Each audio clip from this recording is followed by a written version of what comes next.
Growing up in this area was a huge benefit because obviously we had a house that was close to a school, so we had that open space, and well, also we grew up in a time when kids were free to roam. So Adam and I would jump on our bikes and we'd leave the house in the morning. In the summertime, we wouldn't come back till the evening. Dinner time. Yeah.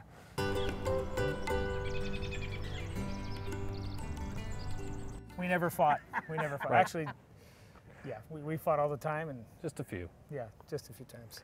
Just a little sibling rivalry. That's it. Now, me, of course. Nope. But Lettered in high school football, unlike this guy, but he was faster in motocross, so I'll give him that.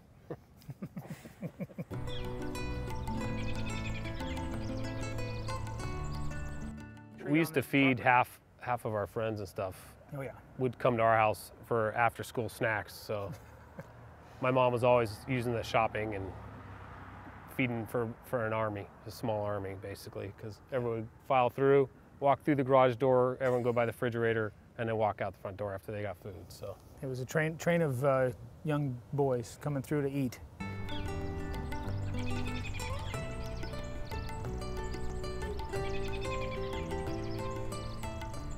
a friend encouraged me to do a ride-along with the fire department back then, and after that one ride-along, I was hooked. I started with the fire department back in '92, and the rest is history. So I was hooked ever since then. And Ben, tried to get on the fire department. Really didn't, struggled a little bit, but then he decided to go the police route. No, I wanted a job with meaning and purpose, and so I chose not to choose a job that involved sleeping on duty.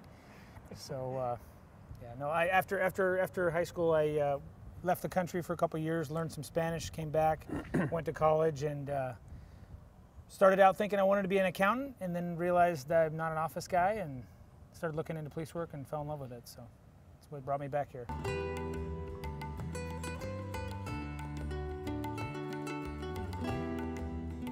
Throughout my career, when I'd run calls with the fire department, I always had an in through Adam.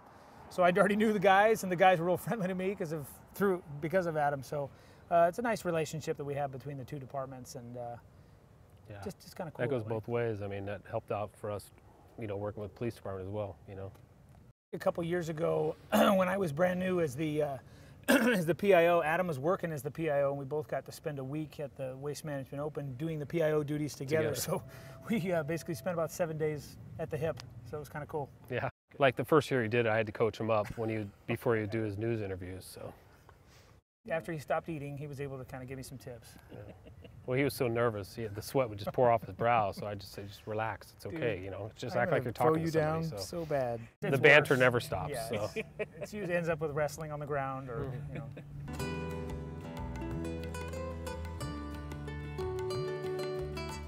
Yeah, I've had a few calls where I've actually run on friends, family members on emergency medical calls, and it definitely strikes a chord because of just the closeness and the relationships that you've built, and now we're actually serving them on the other end, for emergency protection services. In my case, I've arrested a few people that I knew growing up. So, yeah, you run into a couple grade school friends in the back of my car. Hey, do you remember me? Oh yeah, now I do. How's life? Oh, you're in the back of my car. So, okay.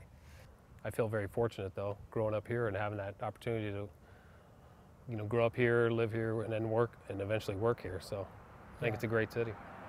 Having worked at the police academy in Phoenix, and having seen a lot of different agencies around the valley, and just cities around the valley and how they're made up with their downtowns and their neighborhoods and things like that, I think Scottsdale's got the best offer, and that's why I'm still here and just happy to be here. Love Scottsdale.